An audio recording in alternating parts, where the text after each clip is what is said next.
আচ্ছা, একটা সমাজ ঠিক কিভাবে ভেঙে পড়ে আজকের এই আলোচনাটা ঠিক এই বিষয়টা নিয়েই।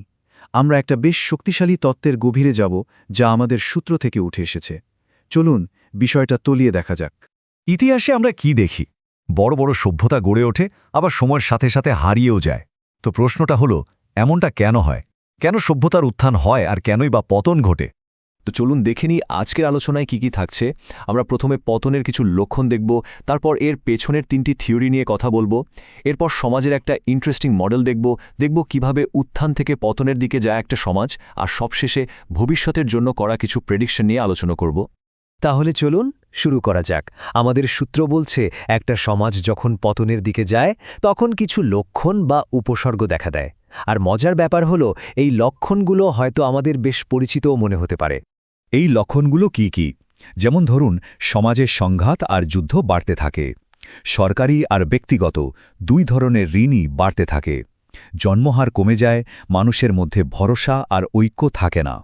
সাথে আছে মানসিক চাপ, হতাশা, বাড়ির দাম আকাশছোঁয়া হয়ে যাওয়া, আর অর্থনৈতিক সংকট তো আছেই।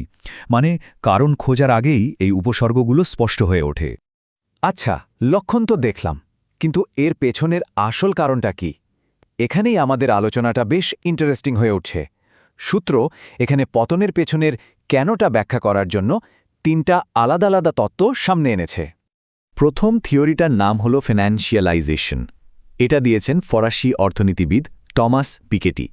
তার মতে একটা সময় আসে যখন সমাজ আর নতুন কিছু তৈরি, মানে ধরুন ফ্যাক্টরি বা পণ্য বানানোয় মন দেয় না। তার চেয়েও বেশি মন দেয় টাকা দিয়ে আরও টাকা বানানোর খেলায়, যেমন ধরুন স্টক মার্কেটে ফটকাবাজি। এখানে কিন্তু আসল সম্পদ আর শুধু কাগজের টাকার মধ্যে পার্থক্যটা বোঝা খুব জরুরি। এই ছবিটা দেখুন, পিকেটির যুক্তিটা একেবারে পরিষ্কার হয়ে যাবে। একদিকে আসল অর্থনীতির বৃদ্ধি মাত্র 2%, আর অন্যদিকে আর্থিক অর্থনীতির বৃদ্ধি 5%। এর মানে কি দাঁড়ালো? সোজা কথায়, একটা কারখানা খোলার চেয়ে স্টক মার্কেটে টাকা ঢালা অনেক বেশি লাভজনক। আর এর ফলে কি হয়? মানুষ আর কঠিন পরিশ্রম করে কিছু বানাতে চায় না, ফটকাবাজির দিকেই ঝোঁকে। দ্বিতীয় তত্ত্বটা হল এলিট ওভার প্রোডাকশন, মানে সমাজে প্রয়োজনের চেয়ে বেশি এলিট বা অভিজাত শ্রেণীর মানুষ তৈরি হওয়া। ইতিহাসবিদ পিটার টর্চিন এই ধারণাটা দিয়েছেন। তার কথা হল, যখন সমাজে ক্ষমতার পদ সীমিত কিন্তু সেই পদের জন্য দাবিদার অনেক বেশি হয়ে যায়, তখন এই এলিটদের মধ্যে একটা ভয়ঙ্কর প্রতিযোগিতা শুরু হয়, আর এটাই সমাজকে ভাঙনের দিকে ঠেলে দেয়। ব্যাপারটা বুঝতে র্যাট ইউটোপিয়া পরীক্ষাটার কথা ভাবা যেতে পারে। ওই পরীক্ষায় ইঁদুরগুলো কিন্তু খাবার বা জায়গার জন্য মারামারি করছিল না। ওদের লড়াইটা ছিল স্টেটাস বা ক্ষমতার জন্য।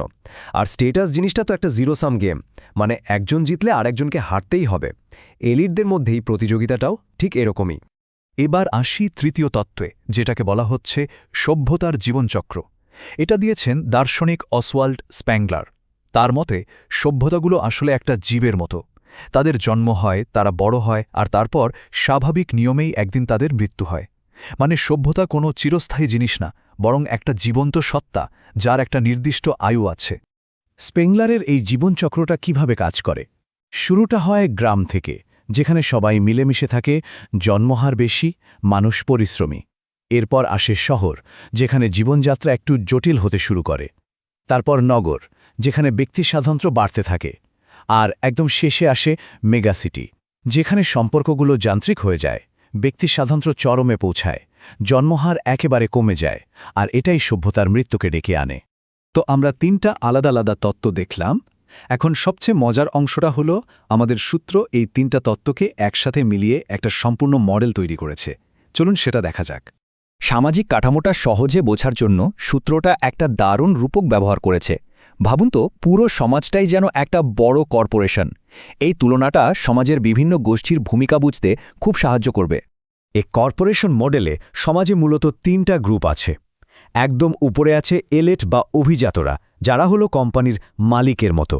তাদের নিচে আছে ম্যানেজার বা মধ্যবিত্ত শ্রেণী, আর সবার নিচে আছে সাধারণ মানুষ, যারা হলো কোম্পানির কর্মী, যারা আসলে সমাজের আসল সম্পদটা তৈরি করে। এখন প্রশ্ন হলো, এই এলিটরা কিভাবে সমাজকে নিয়ন্ত্রণ করে? সূত্র বলছে তাদের হাতে ৩টে বড় অস্ত্র আছে: অর্থ, ধর্ম বা আধুনিক যুগে বিজ্ঞান এবং গোয়েন্দা সংস্থা। এই ৩ স্তম্ভের ওপর ভর করেই তারা তাদের ক্ষমতা টিকিয়ে রাখে। আচ্ছা, মডেলটা তো বোঝা গেল, কিন্তু এটা সময়ের সাথে সাথে কিভাবে বদলায়? চলুন দেখি এই মডেল অনুযায়ী একটা সমাজ কিভাবে উত্থান পতন এবং শেষমেশ ধ্বংসের দিকে এগিয়ে যায়। এই টেবিলটা দেখুন, 3টা পর্যায়ের পার্থক্যটা এক নজরে বোঝা যায়। যখন সমাজের উত্থান হচ্ছে তখন সবকিছু উন্মুক্ত, মানুষের সম্মতির ওপর ভিত্তি করে চলে। পতনের সময় শুরু হয় আমলাতন্ত্র আর প্রতারণার খেলা, আর একদম ধ্বংসের পর্যায়ে গিয়ে সমাজ হয়ে ওঠে স্বৈরাচারী, যেখানে জোর করে সবকিছু নিয়ন্ত্রণ করা হয়। তখন সমাজের লক্ষ্য আর ঐক্য বা উদ্ভাবন থাকে না, লক্ষ্য হয়ে দাঁড়ায় শুধু কোনো মতে টিকে থাকা। একটা সমাজ কোন পর্যায়ে আছে তা বোঝার একটা দারুণ উপায় হলো এটা দেখা যে তারা সমালোচকদের সাথে কীরকম ব্যবহার করছে।